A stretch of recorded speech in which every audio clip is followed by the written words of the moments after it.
நம்ம ஐயனா துணை சீரியல் பயங்கர பரபரப்பா போய்கிட்டு இருக்குங்க. சோழன் அந்த ஹவுஸ் ஓனர் கிட்ட பணம் வாங்குறதுக்காக கால்ல விழுந்த விஷயம் நிலாவுக்கு தெரிஞ்ச பிறகு, நிலா ரொம்ப சோகமாயிடுறாங்க. பத்தாததுக்கு சோழன் இருந்த காசுல டிவி வேற வாங்கிட்டு வந்திருக்காரு. எங்க டிவி வாங்குனதுக்காக நிலா தன்னை திட்ட போறாளோன்னு சோழன் தலை குனிஞ்சு நிக்கிறாரு. பணத்த வாங்குறதுக்காக இன்னொருத்தர் கால்ல விழுந்து கெஞ்சினதுக்காகவும், டிவி வாங்குனதுக்காகவும் சோழன திட்ட போறாங்களா இல்லையாங்கிறத இனி வர எபிசோட்ல பார்ப்போம். இந்த வீடியோவ முழுசா பாருங்க. ஐயனா துணை சீரியல் அப்டேட் உடனே தெரிஞ்சுக்கணும்னா, இந்த சேனல சப்ஸ்கிரைப் பண்ணாதவங்க சப்ஸ்கிரைப் பண்ணிக்கோங்க. சோழன் நிலா முன்னாடி தலை குனிஞ்சு நிக்கிறாரு. "நிலா, நீ என்ன திட்ட தானே போற? நல்லா திட்டு நான் வாங்கிக்கிறேன்" அப்படின்னு சோழன் நிலா முன்னாடி கைய கட்டி தலை குனிஞ்சு நிக்கிறாரு. நிலா ஆனா கண் கலங்கி நிக்கிறாங்க. அத கவனிக்காம சோழன் தன்னை திட்ட போறாருன்னு நெனச்சுக்கிட்டு நிலா கிட்ட பேசிக்கிட்டு இருக்காருங்க. வாங்கியிருக்க டிவி தன்னோட சம்பள பணத்திலேருந்து ஓனர் கழிச்சுக்கிறதா சொல்லியிருக்காருன்னு நிலா கிட்ட சோழன் சொல்றாரு. நிலா சரின்னு சொல்றாங்க. நிலா சோழன் கிட்ட பணத்த வாங்குறதுக்காக அவர் கால்ல விழுந்தீங்களா? அப்படின்னு கேட்கறாங்க. ஆனா சோழன், "இல்லையே! அப்படிலாம் பண்ணலையே!" அப்படின்னு பொய் சொல்றாருங்க. சோழனுக்கு பணம் வாங்குறதுக்காக கால்ல விழுந்த விஷயம் நிலாவுக்கு தெரியும்னு தெரிஞ்சும், சோழன் நிலாவுக்கிட்ட பொய் சொல்றாருங்க. சோழன நினைச்சு வருத்தப்பட்ட நிலா, இப்ப சோழனால செம கோவம் ஆவுறாங்க. நிலாவோட முகமே செம கோவமாவுதுங்க. "சோழன் என்ட்ட பொய் சொல்லாதீங்க" அப்படின்னு நிலா கோவமா கத்தி கேட்கறாங்க.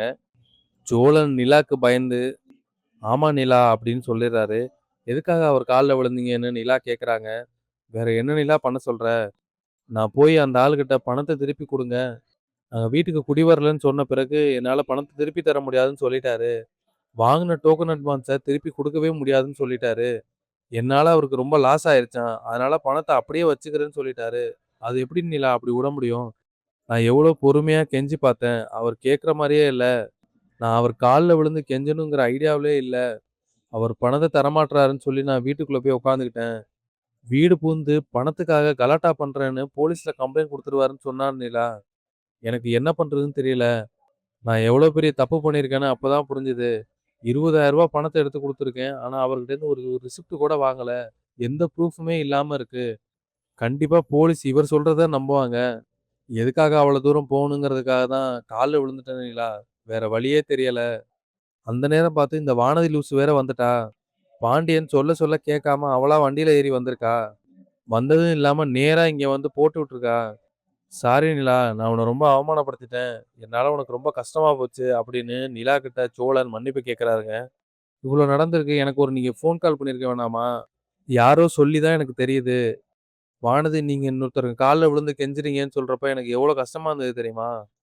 நான் தான் உங்கள ரொம்ப போட்டு ப்ரெஷரும் பண்ணிட்டேன். நீங்களும் அவசரப்பட்டு 20,000 கடன் வாங்கி காச குடுத்துருக்கீங்க. நீங்க கால்ல விழுந்து கெஞ்சுற அளவுக்கு ஒரு நிலைமை வரும்னு எதிர்பார்க்கவே இல்ல. என்னைய மன்னிச்சிருங்க சோழன்" அப்படின்னு நிலா சோழன் கிட்ட மன்னிப்பு கேட்கறாங்க. சோழன் நிலா கிட்ட, "நிலா, நீ எதுக்கு நிலா மன்னிப்பு கேட்குற? நான் தான் மன்னிப்பு கேட்கணும். நான் தான் ஏதோ லூசுத்தனமா பண்ணிட்டேன். நீ இந்த வீட்ல இருந்து ரொம்ப கஷ்டப்படுற. உனக்கு வசதியான வாழ்க்கை அமைச்சு குடுக்கணும்னு நெனச்சேன். ஆனா நீ அப்படி இல்ல நிலா. இந்த வீடு தான் உனக்கு புடிச்சிருக்கு. இத புரிஞ்சுக்காம போய் உனக்காக நான் ஏதோ பெருசா பண்ண போறேன்னு நெனச்சுட்டு தேவையில்லாத வேலையெல்லாம் பார்த்துட்டேன் நிலா. இனி நான் உனக்கு எது பண்றதா இருந்தாலும் உன்கிட்ட கேட்டுட்டே பண்றேன்.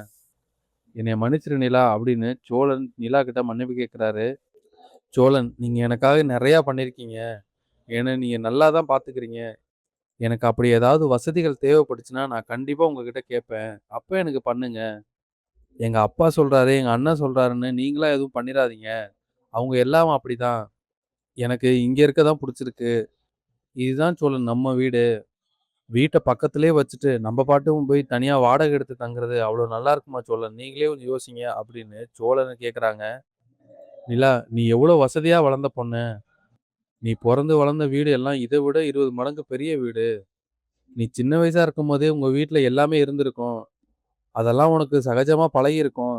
அதெல்லாம் திடீர்னு இல்லாம போனா எப்படி இருக்கும் நிலா? அப்படி நெனச்சு தான் நானும் வீடு பார்த்தேன். ஆனா உனக்கு இந்த வீடு புடிச்சிருக்கு. எவ்வளோ வசதியா வாழ்ந்திருந்தாலும், இவ்வளோ சாதாரணமா ஒரு வீட்ல வாழணும்னு நெனைக்கிற.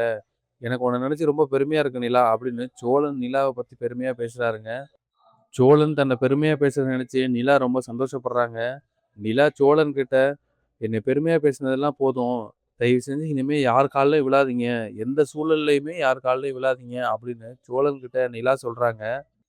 சோழனும், "சரி நிலா, இனிமே நான் யார் கால்லயும் விழமாட்டேன்" அப்படின்னு சொல்றாருங்க. நிலா சோழன கட்டி பிடிக்கிறாங்க. கட்டி பிடிச்சு கன்னத்துல ஒரு முத்தம் குடுக்குறாங்க. நிலா தன்னோட கன்னத்துல முத்தம் குடுத்த பிறகு சோழன் பயங்கர ரொமான்டிக் மூடுக்கு போயிர்றாருங்க. எங்க நம்ம பண்ண விஷயத்தெல்லாம் நெனச்சு நிலா நம்மள திட்டியே கொன்றுவாளோன்னு நெனச்சு பயந்து வந்த சோழனுக்கு, நிலா முத்தமா பதில் சொல்லிட்டாங்க. சோழனும் செம ஹாப்பி ஆயிட்டாருங்க. சோழன் நிலா கிட்ட, "நிலா வா நிலா போயிட்டு டிவிய ரெடி பண்ணுவோம்" அப்படின்னு சொல்லிட்டு, சோழன் நிலாவ அழைச்சுட்டு ஹாலுக்கு போறாருங்க. சோழனும் நிலாவும் வெளில போறப்ப பாண்டியனும் வந்துர்றாருங்க. எல்லாருமே யாரையோ எதிர்பார்த்து வெயிட் பண்ணிக்கிட்டு இருக்காங்க. அப்ப பாண்டியன், "என்ன எல்லாரும் வெயிட் பண்ணிக்கிட்டு இருக்கீங்க? எனக்காக தான் வெயிட் பண்றீங்களா?" அப்படின்னு பாண்டியன் கேட்கிறாரு. சோழன் அதுக்கு, "உனக்காகலாம் யார்றா வெயிட் பண்ணுவா? நீ வந்தா வா, வராட்டி போ. நாங்க ஒரு டெக்னீஷியனுக்காக வெயிட் பண்ணிக்கிட்டு இருக்கோம்" அப்படின்னு சோழன் சொல்றாருங்க. "டெக்னீஷியனா? எந்த டெக்னீஷியன்? எதுக்காக வெயிட் பண்றீங்க?" அப்படின்னு சொல்லி பாண்டியன் கேட்கிறாருங்க. உடனே பல்லவன், "அண்ணே உனக்கு விஷயமே தெரியாதுல்ல. இங்க வா உள்ள" அப்படின்னு சொல்லி பல்லவன் பாண்டியன அழைச்சிட்டு வீட்டுக்குள்ள போறாருங்க. எல்லாருமே வீட்டுக்குள்ள போறாங்க. பல்லவன் பாண்டியன அழைச்சிட்டு போயிட்டு, "அண்ணே இங்க பாரு" அப்படின்னு சொல்லி டிவிய காட்டுறாருங்க. பாண்டியன் டிவிய பார்த்துட்டு செம ஷாக் ஆவுறாரு. "ஏய் ஏதுடா டிவி? யார்றா வாங்கிட்டு வந்தா?" அப்படின்னு பல்லவன்ட்ட பாண்டியன் கேட்கறாருங்க. "சோழன் அண்ணன் தான் வாங்கிட்டு வந்து மாஸ் பண்ணிருச்சுண்ணே" அப்படின்னு பல்லவன் சொல்றாருங்க. "டேய் சோழா, எப்படா வாங்குன அத? எதுவுமே சொல்லவே இல்ல" அப்படின்னு சொல்லி பாண்டியன் கேட்கறாரு. "அதுதான்டா சர்ப்ரைஸு" அப்படின்னு சொல்லி சோழன் சொல்றாருங்க. "சரி இதெல்லாம் வாங்குறதுக்கு ஏது காசு?" அப்படின்னு சொல்லி பாண்டியன் கேட்கறாருங்க. பாண்டியன் எல்லாருக்கு முன்னாடி கேட்டோனயும் சோழனுக்கு செம கோவம் வர ஆரம்பிச்சுருச்சு. "டேய் அதெல்லாம் உனக்கு எதுக்கு? இப்போதைக்கு என் காசுல தான் நான் வாங்கியிருக்கேன். எல்லாரும் ஷேர் பண்ணணும்" அப்படின்னு சொல்லி சோழன் சொல்றாருங்க. அதுக்கு பாண்டியன், "உன் காசுல வாங்கிட்டு வந்தியா? நம்பவே முடியல. சரி ரைட்டு ஏதோ டிவி வந்தா சரி" அப்படின்னு சொல்லிட்டு எல்லாரும் டிவி பக்கத்து திரும்ப ஆரம்பிச்சுட்டாங்க. எல்லாரும் டிவிய பத்தி பார்த்துட்டு இருக்கப்ப டெக்னீஷியனும் உள்ள வந்துர்றாருங்க. எல்லாரும் டெக்னீஷியன வாங்க வாங்கன்னு கூப்ட்டு டிவிய செட் பண்ண சொல்றாங்க. டெக்னீஷியனும் வீட்ல டிவிய செட் பண்ணிர்றாருங்க. ஒரு வழியா ஐயனார் வீட்ல டிவியோட சத்தம் கேட்டுருச்சு. எல்லாருமே செம ஹாப்பியா உட்காந்து டிவிய பார்க்குறாங்க. சேரன் எல்லாரையும் "சாப்பிட வாங்க. யாருமே இன்னும் சாப்பிடல" அப்படின்னு சொல்லி சாப்பிட கூப்பிடுறாருங்க. பல்லவன் அதுக்கு, "அண்ணே எடுத்துட்டு வாங்க. எல்லாரும் டிவி பார்த்துட்டே சாப்பிடலாம்" அப்படின்னு பல்லவன் செம ஹாப்பியா சொல்றாருங்க. "சரிடா சாப்பிடுவோம் வாங்க" அப்படின்னு சொல்லிட்டு எல்லாரும் சாப்பிட உட்கார்றாங்க. எல்லாருமே ஹாயா, ஜாலியா, சந்தோஷமா டிவிய பார்த்துக்கிட்டே சாப்பிடுறாங்கங்க. காலையில எல்லாரும் பரபரப்பா வேலைக்கு கிளம்பிக்கிட்டு இருக்காங்க. அப்ப சோழனும் உட்காந்து ரெடி ஆயிட்டு இருக்காருங்க. எல்லாரும் ஒண்ணா ஹால்ல இருக்க டைம்ல இடையில நடேசன் வந்து சோழன் கிட்ட ஒரு பணத்த குடுக்குறாருங்க. சோழனுக்கு ஒண்ணுமே புரியல. செம ஷாக்கிங்கா பார்க்குறாரு. "என்னது இது?" அப்படின்னு சோழன் கேட்குறாருங்க. "இத புடிடா மொதல்ல" அப்படின்னு நடேசன் சொல்றாரு. நடேசன் கையிலேருந்து அந்த பணத்த சோழன் வாங்குறாருங்க. "இந்தா இத வச்சுக்க. இதுல ஒரு ரூ. 10,000 பணம் இருக்கு. இந்த பணத்த வச்சுக்க. நான் இன்னும் 2 நாள்ல திருப்பி ஒரு 10,000 தரேன். யார்கிட்ட கடன் வாங்குனியோ அந்த கடன குடுத்துடு. யார் கால்லயும் விழாத" அப்படின்னு சொல்லிட்டு நடேசன் விறுவிறுன்னு அங்க வீட்ட விட்டு கிளம்பி போயிர்றாருங்க. எல்லாருமே நடேசன செம ஷாக்கிங்கா பார்க்குறாங்க. நடேசனா அது? பணம் இருந்திருந்தா இந்நேரம் குடிச்சே கரைச்சிருப்பாரே. இந்த ஆளு எதுக்கு பணத்த குடுத்துட்டு போறாரு? ரொம்ப அதிசயமா இருக்கே. எப்படி இவ்வளோ பணம் இவருக்கு வந்துச்சுன்னு எல்லாரும் யோசிச்சுக்கிட்டு இருக்காங்க.